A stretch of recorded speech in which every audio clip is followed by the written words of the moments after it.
कहो खुदा से मेरी मुश्किलें बड़ी हैं, ये मुश्किलों से कह दो मेरा खुदा बड़ा है।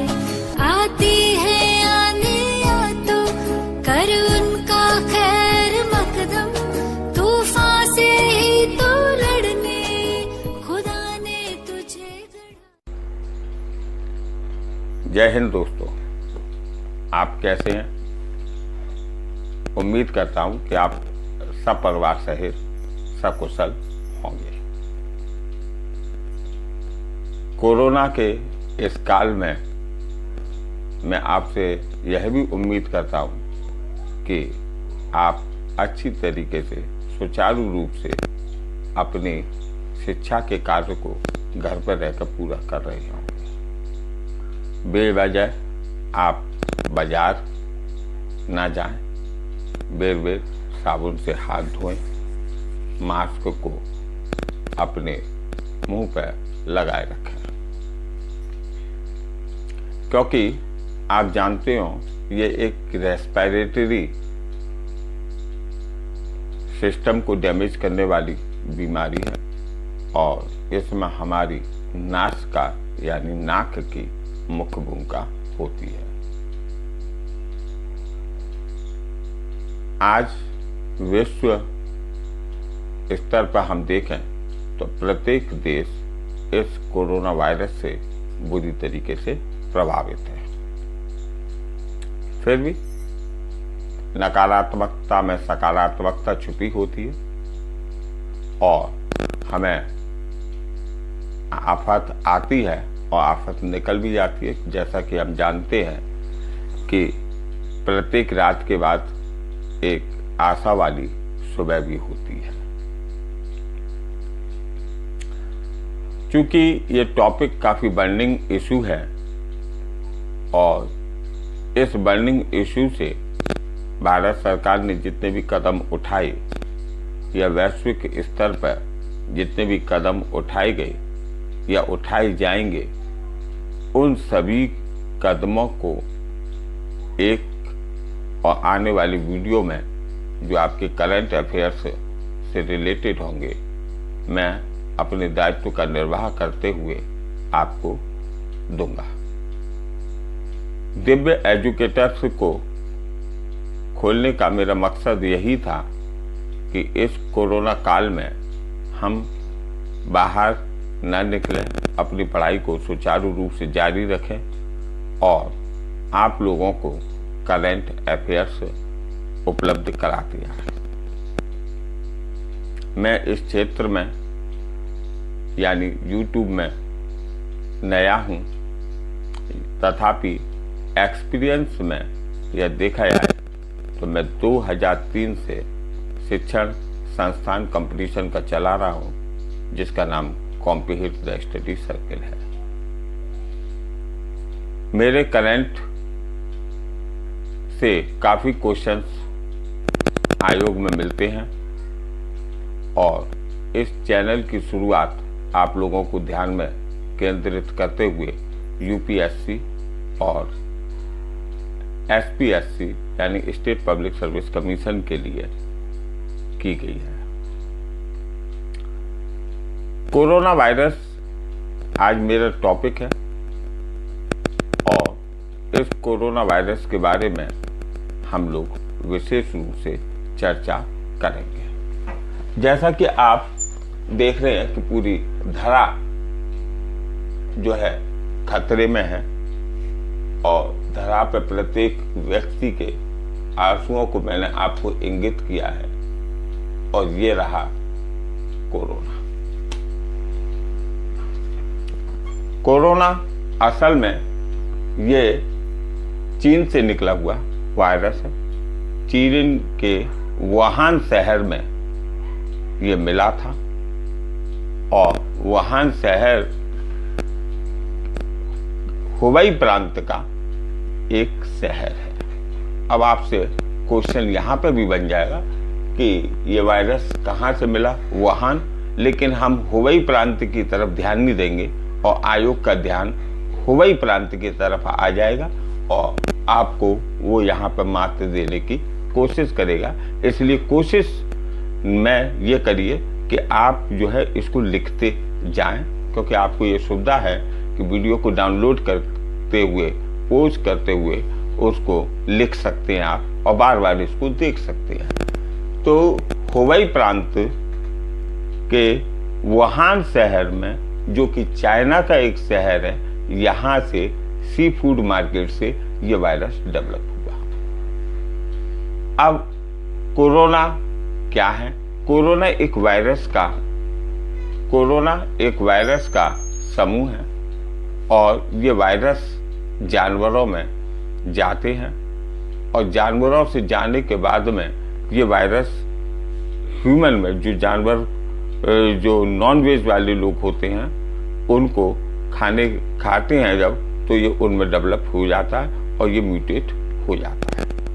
यानी WHO के अनुसार एनिमल वायरस और ह्यूमन वायरस आपस में म्यूटेट होते हैं और यह बन जाता है कोरोना वायरस म्यूटेशन से। इसलिए इसका नाम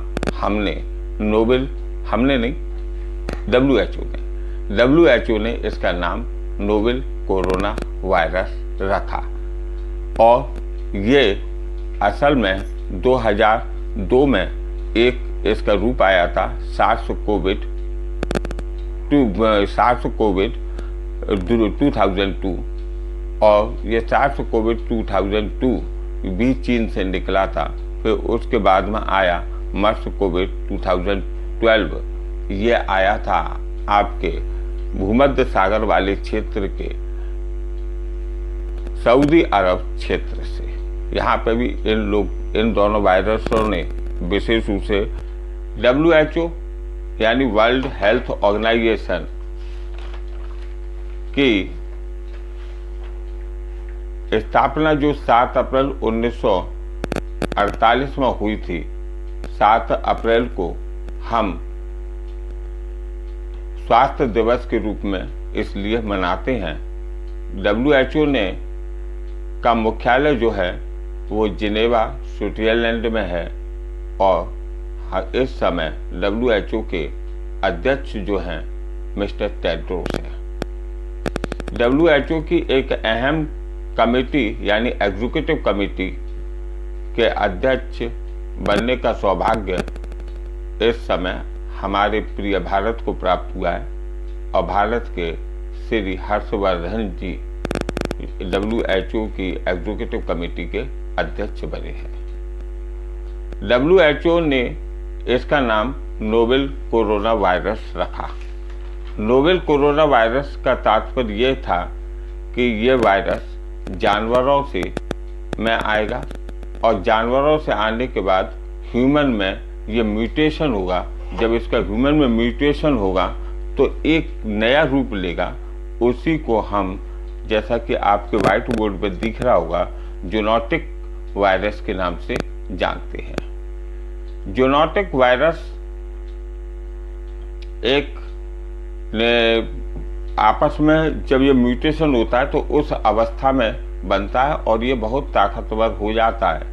WHO ने इसको नोवेल कोरोना वायरस कहा और इसका रूप हम 2002 में चीन में ये फैला था, इसको सार्स यानी सीवर एक्यूट रेस्पिरेटरी सिंड्रोम के नाम से भी जाना था। और फिर मर्स कोविड 2012 में ये फैला था, ये मिडिल ईस्ट में, और मिडिल ईस्ट का सीधा सा तात्पर्य है कि अरब सागर के पास में, अरब सागर न कहकर उसको हम कहें भूमध्य सागर के पास के जितने भी देश हैं जिनमें सऊदी अरब का प्रमुख स्थान रहा था, वहाँ पर इसको पाया गया था। इसने तब भी बड़ी घातक रूप दिया था, लेकिन वर्तमान परिवेश में ये अपनी चरमावस्था पे है और इस समय पूरा विश्व की मानव जाति पर एक संकट खड़ा हो चुका है। और वह संकट इतना भयानक है कि लोगों के आंखों में, जैसा कि मैंने आपको धरा बनाकर वो व्हाइट बोर्ड पर प्रदर्शित किया है कि कोरोना वायरस के कारण इस धरा पर रहने वाले प्रत्येक व्यक्ति की आंखों में से आंसू निकल रहे हैं। कोरोना वायरस की कोविड-19 कहा गया है और मिस्टर ट्रंप ने, जो कि पूर्व अध्यक्ष अमेरिका के प्रेसिडेंट थे, इन्होंने इसे चाइनीज वायरस यानी वुहान वायरस के नाम से भी पुकारा था। कोविड-19 एक जिसका CO stand for corona, VI stand for virus और D स्टैंड फॉर डिसीज और 2019 है। कोरोना वायरस 11 मार्च 2020 को हमारे WHO ने इसको पैंडेमिक घोषित किया था। पैंडेमिक मतलब वैश्विक महामारी, और वैश्विक महामारी के अंतर्गत भारत ने 22 मार्च 2020 को जनता कर्फ्यू के माध्यम से देश में कोरोना वायरस की जो स्प्रेडिंग क्षमता है उसको रोकने का कार्य किया था। अब प्रश्न बनता है आपके करंट अफेयर्स में कि कोरोना वायरस यानी कोविड-19 का वायरस का नाम क्या है, तो इसे हम SARS-CoV-2 के नाम से जानते हैं, यानी सीवियर एक्यूट रेस्पिरेटरी सिंड्रोम कोविड-2 के नाम से जानते हैं। अब दूसरा प्रश्न यहीं से बनता है कि हमारा शरीर तो DNA से बना है और इसके अंदर क्या है, तो इसका जो जेनेटिक कोड है वो बना हुआ है RNA से। DNA stand for deoxy nuclear acid and RNA stand for ribo nuclear acid. Ribo nuclear acid में और DNA में यदि हम अंतर करके देखें तो हम आपको मालूम होगा पूर्व में कि DNA एक हाइलेक्स यानी 2 कुंडलीय का बनता है और RNA में 2 कुंडली न होकर उसकी जस्ट आधी कुंडली होती है, यानी 1 कुंडलीय से बना होता है। अब प्रश्न उठता है, जैसा कि आप व्हाइट बोर्ड पर देख रहे हैं, कि RT-PCR क्या है। RT-PCR की एक जांच करने का तरीका है, क्योंकि RNA में हमने देखा कि R stand for reverse, T stand for transcriptions मतलब किसी भी चीज को ब्रेकआउट कर देना, और पॉलीमर्स चेन रिएक्शन ये इसका फुल फॉर्म है। और RNA में ये क्या करता है, रिवर्सिबल रिएक्शन करता है, और रिवर्सिबल रिएक्शन को हम हिंदी में कहते हैं उत्क्रमणीय क्रिया। उत्क्रमणीय क्रिया क्या होती है, जैसा कि आपने देखा होगा, उत्क्रमणीय क्रिया को एक सरल सा उदाहरण देकर मैं आपको समझाता हूं कि जब हम सूर्य में हाइड्रोजन की नाभिकीय संलयन की क्रिया को हम पढ़ते हैं, तो हाइड्रोजन यानी H2 + H2 = में न लगाकर उसको reversible reaction 2He4 plus energy जब हम बनाते हैं, यानी हाइड्रोजन और हाइड्रोजन मिलकर नाभिकीय संलयन हुआ, और नाभिकीय संलयन के बाद में वो क्रिया के द्वारा हीलियम बनी, और हीलियम के अपरान यानी दौरान उसमें से तमाम एनर्जी निकली, जिसे कि हम सूर्य के ऊर्जा के रूप में यानी इसे इंफ्रारेज के रूप में हम प्राप्त करते हैं। और इसी तरीके से इसमें RNA रिवर्सिबल रिएक्शन DNA, इसमें क्या किया कि RT-PCR मशीन को लेकर इसका मुंह में से सलाइवा लिया, नाक में से सलाइवा लिया, और उस सलाइवा को RT-PCR मशीन में डाला, और उसमें ये देखा गया RT-PCR मशीन में डालने के बाद इसको रिवर्सिबल रिएक्शन के द्वारा कन्वर्ट किया गया DNA में। क्योंकि DNA हम RNA को रिकॉग्नाइज नहीं कर पाते हैं, अभी हम पे वो टेक्निक नहीं है, इसलिए हमने उसको DNA के द्वारा रिकॉग्नाइज करने का काम शुरू कर दिया। और DNA में फिर उसकी एक कुंडली थी, उसको चक्रण के द्वारा यूं करके इसको कुंडली बनाना, 2 कुंडली बनाना शुरू किया। और ये अमूमन जिसको बहुत तगड़ा वाला कोरोना वायरस है, उसमें क्या होता है कि स्टार्टिंग में 10 कुंडली में ही वो आरएनए कन्वर्ट हो जाता है डीएनए में, और अन्यथा 35 तक ये साइकिल को हम घुमाते हैं। और साइकिल घुमाने का सीधा सा अर्थ आप सरल शब्दों में ले सकते हैं कि साइकिल की चेन जो होती है उसको, जब वो चेन चलती है, जब हम आगे का पैडल मारते हैं तो वो क्रिया चलती है। तो ऐसे करके 30 या 35 क्रियाओं के द्वारा, वो चेन रिएक्शन के द्वारा हम उसे 2 कुंडली यानी डीएनए में चेंज कर लेते हैं। और डीएनए में चेंज करने के बाद उसको हम पहचान लेते हैं कि कोरोना वायरस इसमें है या नहीं। कोरोना वायरस एक बहुत बड़ा मायावी वायरस है। इसमें इसके ये म्यूटेशन करता है, और वायरस की खासियत भी है कुछ वायरस और कुछ बैक्टीरिया तो हानिकारक बहुत ज़्यादा होते हैं, और कुछ वायरस और कुछ बैक्टीरिया लाभदायक भी होते हैं। वायरस की लड़ाई आज से नहीं है, जब आदमी का ऑरिजिन हुआ था तब उस समय से ही वायरस की लड़ाई आदमी के ह्यूमन सिस्टम पर चलती चली आ रही है, वायरस हो या बैक्टीरिया हो। इसमें अब आता है म्यूटेशन। म्यूटेशन को हम आपको बता ही चुके हैं कि इसमें ह्यूमन के अंदर जानवरों से वायरस गया, वो म्यूटेट हुआ, और म्यूटेट होने के बाद में वो ताकतवर हो गया। वायरस की एक खासियत होती है, जब शरीर में वो लूज होने लगता है तो वो अपना मायावी रूप धारण करने लगता है, और यानी वो शरीर के अंदर अपना एक एनर्जी को प्राप्त कर लेता है, और मायावी रूप धारण करके फिर उस शरीर को छोड़कर वो दूसरे शरीर में प्रवेश करने की कोशिश करता है। अब आता है डबल म्यूटेशन। डबल म्यूटेशन एक खतरनाक स्थिति है। जैसा कि कल आपने देखा होगा, श्रीलंका के अंदर, श्रीलंका का पुराना नाम आपको मालूम ही है, सिंहल है, और श्रीलंका के अंदर एक वायरस कोरोना का पाया गया, जिसके कारण वहां पर त्राही मची हुई है। उसमें कोरोना वायरस वायरसों का एक समूह है, और इस समूह में से जानवरों को कुछ वायरस निकलकर प्रभावित कर देते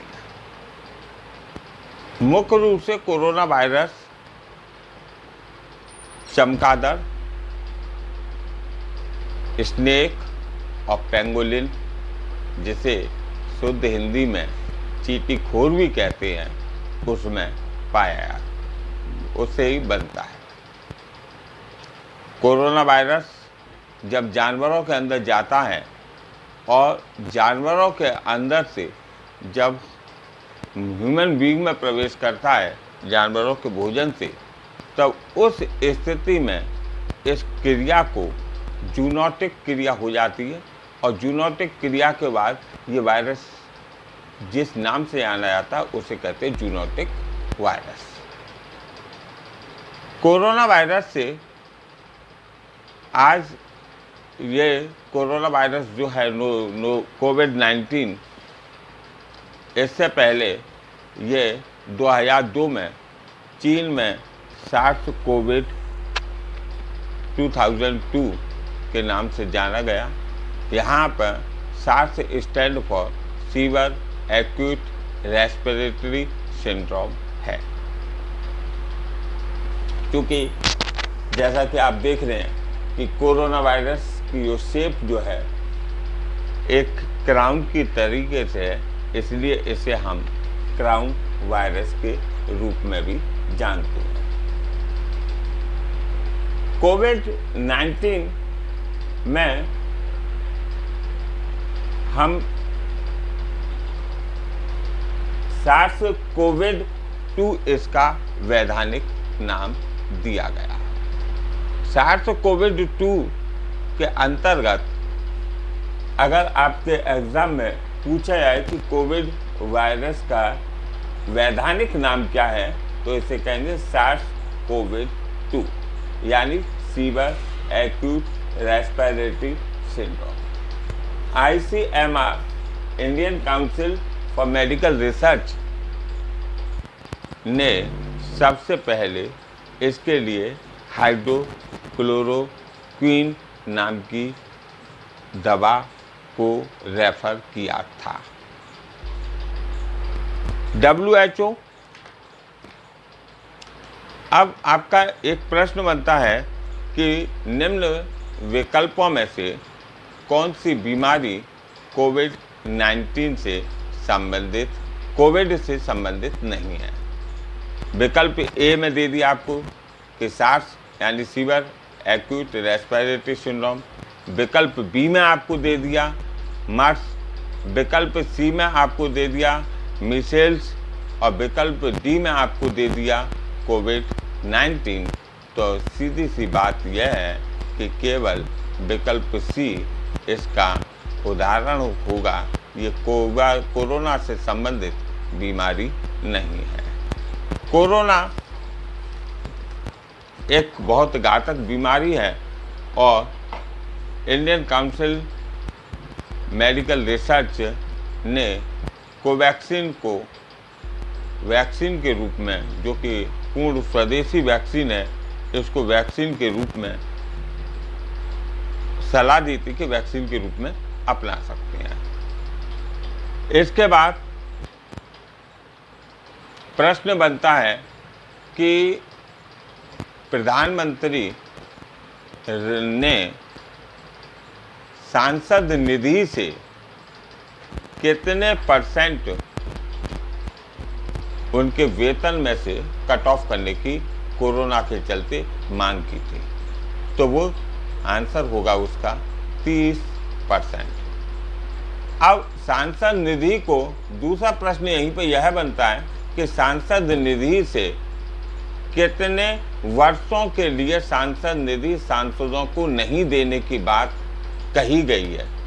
तो यह है 2 वर्ष के लिए। जैसा कि आप जानते होंगे कि प्रत्येक सांसद निधि में प्रतिवर्ष 5 करोड़ रुपया प्रत्येक सांसद को अपने क्षेत्र के विकास के लिए मिलता है। अब तीसरा प्रश्न बनता है कि लाइफलाइन उड़ान क्या है। तो कोविड-19 के लिए लाइफलाइन उड़ान में उड्डयन मंत्रालय ने विदेशों में फंसे भारतीयों को लाने का काम किया था। फिर प्रश्न बनता है कि कोविड-19 के चलते नौसेना ने अपना कौन सा अभियान यानी ऑपरेशन शुरू किया था। तो वो था ऑपरेशन समुद्र सेतु, जिसमें हिंद महासागर, जो नीचे हिंद महासागर है, इसके आसपास के देशों में जो भारतीय लोग फंसे थे उनको लाने का काम किया था। कोविड-19 12 मार्च। फिर प्रश्न बनता है कि कोविड-19 से सबसे पहले मृत्यु कहाँ पर हुई थी। तो कोविड-19 से मृत्यु हुई थी कर्नाटक में। एक बुजुर्ग थे जो सऊदी अरब से आए थे। फिर प्रश्न बनता है कि कोविड-19 भारत में सबसे पहले कहाँ आया था। तो कोविड-19 भारत में सबसे पहले गोवा में आया था, केरल में आया था। और केरल में आने के बाद यहाँ पर केरल की एक छात्रा थी जो कि वुहान शहर में अपने अध्ययनरत थी। वो जब भारत में आई तब उनसे के द्वारा कोविड-19 फैलना शुरू हुआ। कोविड-19 में फिर प्रश्न बना कि कोविड-19 के द्वारा भारत का कौन सा ऐसा राज्य है जिसने कोविड-19 को अपने यहाँ पर कोविड-19 मुक्त घोषित कर दिया है। तो वो है गोवा। गोवा से भारत का एक प्रथम ऐसा राज्य है जिसने कोविड-19 से अपने को मुक्त कर रखा है। कोविड-19 के विषय में अभी एक रिपोर्ट आई थी कि रिसेंटली में इस रिपोर्ट को दिया था लैंसेट ने, और लैंसेट ने ये बताया कि कोविड-19 वायु में उपस्थित रहता है।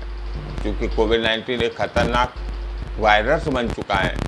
ये म्यूटेट कर रहा है, डबल म्यूटेट भी कर रहा है। बहुत शक्तिशाली हो रहा है। इसलिए पहले क्या था, इसकी स्टार्टिंग पोजीशन ये थी, जिसने किसी ने खांसा या छींक ली तो ये वायरस उसके ड्रॉपलेट के रूप में जाता था और 2 फीट की दूरी पर फिर ये नीचे डाउनवर्ड्स हो जाता था और चला जाता था। आजकल चूँकि ये बहुत ज़्यादा शक्तिशाली हो गया है, तो रिसर्च में ये पाया गया, द लैंसेट की रिसर्च में, कि यह वायरस वायुमंडल में 1 घंटे तक मौजूद रहता है। जो लोग क्वारंटीन हो जाते हैं तो वो लोग भी होटल्स में जब क्वारंटीन होते हैं, तो ये रिसर्च में पाया गया कि एक कमरे का व्यक्ति दूसरे कमरे के व्यक्ति को आपस में वायुमंडल के द्वारा टच लाकर ये एक दूसरे को भी एक दूसरे में जाकर आपस में म्यूटेट करने का काम कर रहा है। कोविड-19 के द्वारा अब प्रश्न उठता है कि इसकी हम रक्षा अपनी कैसे करें। इसके लिए बहुत साधारण सा इलाज यही है कि कोविड-19 एक्सरसाइज, आपको अपनी इम्यूनिटी पावर बढ़ानी है। इम्यूनिटी पावर में विशेष रूप से आपको जिंक का ध्यान रखना है। जिंक मीन्स जेडन वह चीज़ है, अगर बॉडी के अंदर ये कम हुई तो इससे क्या होता है कि इंसुलिन की मात्रा कम हो जाती है, और इंसुलिन की मात्रा कम होने का मतलब ये हो गया कि आपके अंदर इंसुलिन की मात्रा कम होने से डायबिटिक आप हो गए, और जब आप डायबिटिक हो जाएंगे तो तमाम बीमारियां आपको घर कर लेंगी। इसलिए जेडन के लिए सबसे पहले, यानी जिंक के लिए सबसे पहले हमारी कोशिश ये रहनी चाहिए कि हम छिलका युक्त अनाज का प्रयोग करें। छिलका युक्त अनाज में जैसे दलिया है, जैसे दाल, छिलके वाली दालें हैं, और जैसे दूध है। डेली 2 गिलास दूध पिएं और उससे आपके अंदर जेडन की मात्रा प्रचुर मात्रा में आ जाएगी। मूंग की दाल खाइए और विटामिन सी के लेवल को भी ध्यान रखिए। विटामिन सी, जिसे का रासायनिक नाम एस्कॉर्बिक एसिड है, विटामिन सी बड़ा अच्छा विटामिन है, और विटामिन को हम अच्छी तरीके से यूँ जान लेते हैं कि विटामिन हमारी मेटाबॉलिज्म क्रिया को इन्हेंस करने का काम करता है। अगर विटामिन हमारा ये नहीं है कि हमारी बॉडी में वो ऊर्जा दे रहा है, नहीं, ऐसा कुछ नहीं है। विटामिन सी के द्वारा हम मेटाबॉलिक क्रिया, यानी हिंदी में उसे कहते हैं उपापचय की क्रिया को इन्हेंस करते हैं। विटामिन डी की दूसरी खासियत यह है कि विटामिन सी जो है हमारे शरीर में स्टोर नहीं रहता है। हम जो डेली की भोजन जो ग्रहण करते हैं, उस भोजन के अंदर विटामिन सी का होना जरूरी होता है। इसलिए भारत सरकार ने यहाँ पर विटामिन सी के लिए आंवला, नींबू, आपके संतरा, मौसमी, यानी जितने भी खट्टे फल हैं उनका सेवन आप लोगों को अपनी एडवाइजरी में जारी किया कि आप विटामिन सी का प्रयोग करें। विटामिन सी चूँकि मूत्र के द्वारा हम विटामिन सी को स्रावित कर देते हैं, इसलिए विटामिन सी की बॉडी के अंदर कमी आने लगती है, और उसको हम अपनी डेली डाइट के द्वारा, न्यूट्रेंट डाइट के द्वारा उसको हम पूरा कर सकते हैं। अब आता है पल्स ऑक्सीमीटर। पल्स ऑक्सीमीटर एक डिवाइस है जो व्यक्ति जिस हाथ से काम करता है, कोई लेफ्ट हैंडेड है, कोई राइट हैंडेड है, उसके उस हाथ की इस उंगली में लगा दिया जाता है और इसको देखा जाता है कि उसकी ऑक्सीजन लेवल क्या है।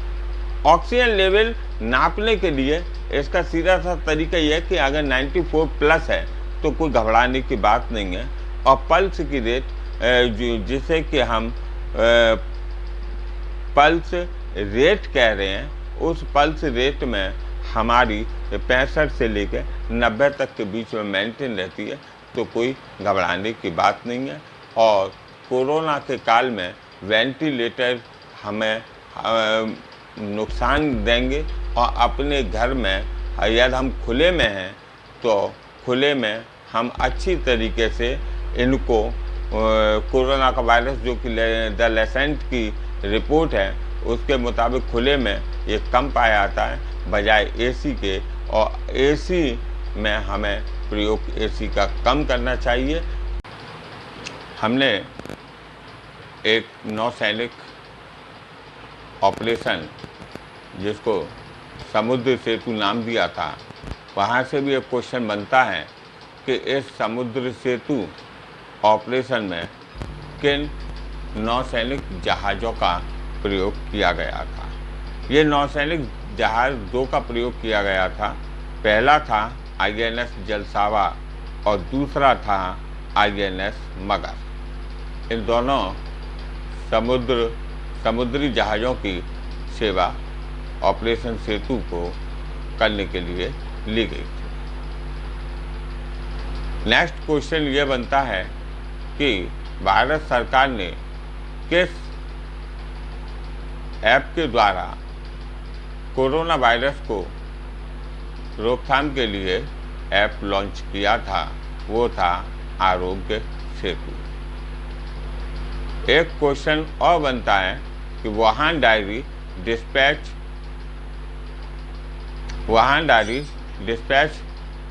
फ्रॉम ए क्वारंटाइन सिटी पुस्तक के लेखक कौन हैं? तो ये हैं फांग। एक क्वेश्चन और बनता है कि वायरस मैनेजमेंट इंडेक्स में क्या देखा जाता है? तो वायरस मैनेजिंग इंडेक्स में रिकवरी रेट देखी जाती है, और ये रिकवरी रेट पर पहले जो था वो राजस्थान का प्रथम स्थान था, लेकिन अब 7 सिस्टर यानी पूर्वोत्तर राज्यों का प्रथम स्थान आ चुका है। एक क्वेश्चन और बनता है कि ग्रीन स्टेट क्या है? अब आप लोग समझ रहे होंगे कि ग्रीन स्टेट का मतलब हरियाली से संबंधित है। अब एक क्वेश्चन ये बनता है कि भारत का कौन सा राज्य है जहाँ पर कोरोना नहीं था? तो हम आपको पहले के वीडियो में बता चुके हैं, गोवा था। यहीं पे एक क्वेश्चन बनता है कि गोवा को जो कि कोरोना रहित हो गया है उसे क्या नाम दिया गया है?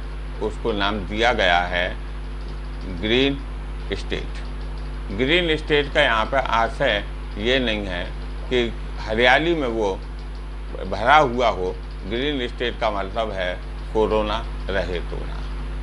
अगर आगामी दिनों में अगर कोई क्वेश्चन इम्पोर्टेंट होंगे कोरोना से संबंधित वो दूंगा।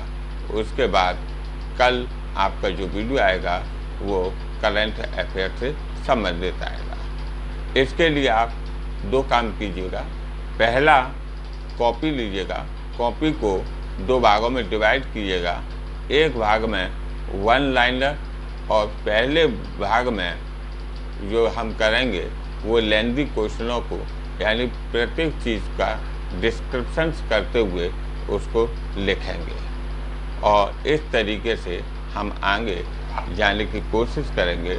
और प्रत्येक चीज़ की हमारी ये कोशिश होगी दिव्य एजुकेटर्स में कि हम अच्छी तरीके से आपको एक एक्सप्लेनेशन दे सकें। दिन पर दिन हम और अच्छा इसको परिष्कृत कर सकें, और परिष्कृत करने के बाद आपके लिए इन्हें परीक्षा उपयोगी और परीक्षा केंद्रित जानकारी उपलब्ध कराकर हम आपको आगे बढ़ाएं। सर धन्यवाद। दिव्य एजुकेटर्स की तरफ से मैं राजीव शर्मा आपका इस चैनल में हार्दिक अभिनंदन करता हूँ। जय हिंद।